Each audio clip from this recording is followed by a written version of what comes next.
I want you to think about this for a moment.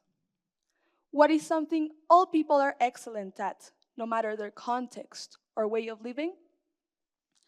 The answer is simple. If there is something we all do well, is repeating patterns. Because we don't only do it well, we do it naturally.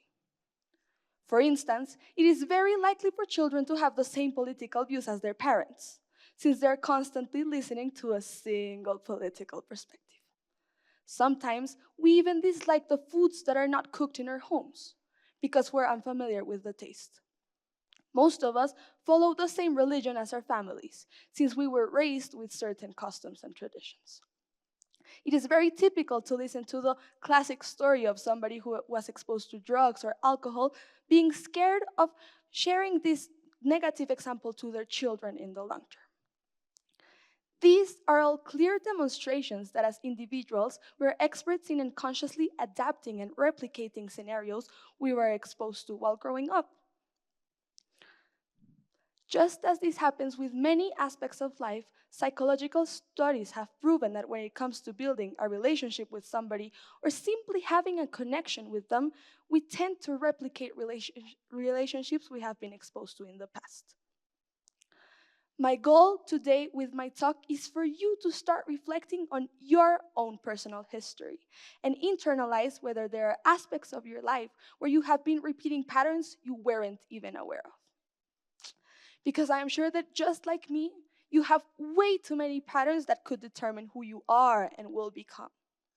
Some of them we are proud of, but some of them we are willing to do absolutely everything to avoid being a part of. My goal is for you to be able to choose those patterns you want to repeat and let go of those you dislike.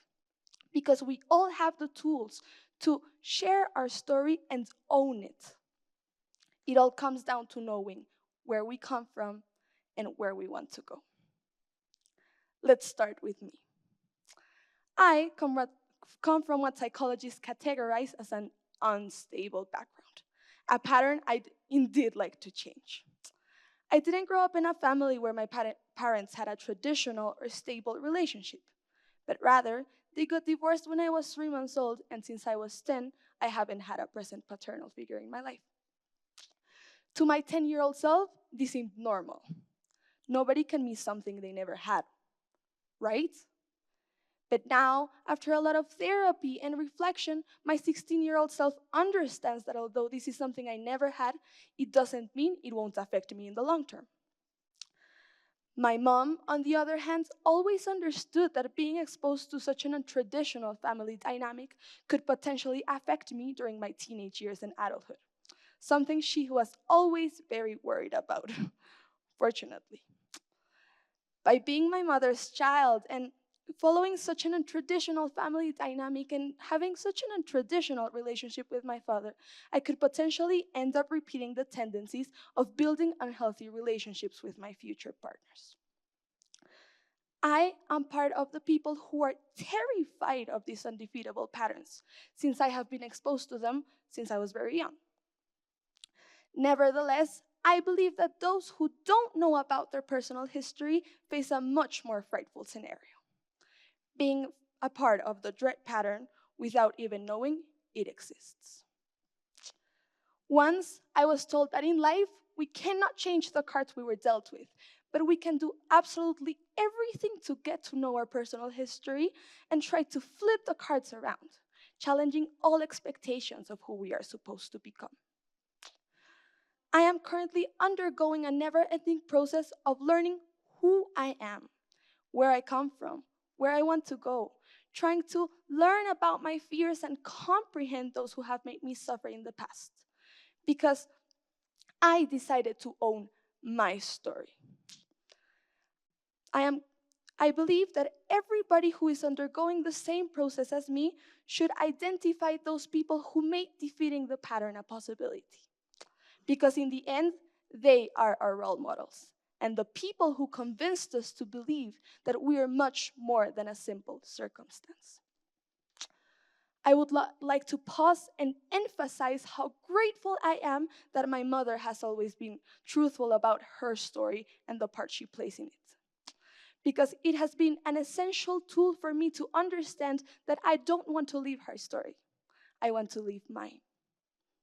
The simple action of sharing our personal history doesn't only change our lives, but the lives of those around us. Hopefully, in the future, I will be able to become the stepping stone my mother was for me. Not only for my children, but for all people who surround me. Because sometimes being aware of the types of relationships we are not willing to be a part of is the best way to set boundaries and seek for relationships that actually fulfill us and help us grow. I believe it is important for me to share my story, since it can change your lives and your stories.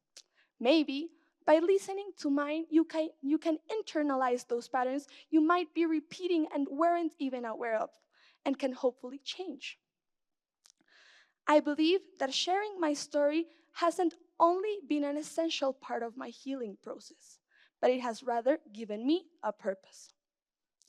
For this reason, I have made it my goal to translate my experiences into 3 main pieces of advice I would have liked to receive when I undertook the journey of finding myself. And you're lucky because you listened to the advice. First, ask questions about your past. It is better to understand and heal than realizing it is too late after hurting those around you. Second, the worst thing anybody can do is think that because of a difficult past, they will not become good friends, parents, or partners in the long term. Storytelling is a key part of healing. And third, you are the only person who has control over who you become. And we all have the responsibility of both sharing and owning our story. And you? Do you really know your personal history? Why not flip the cards around? Let's challenge the odds. Nothing is written. And I quote Simone de Beauvoir, "We are the story we tell ourselves." Thank you.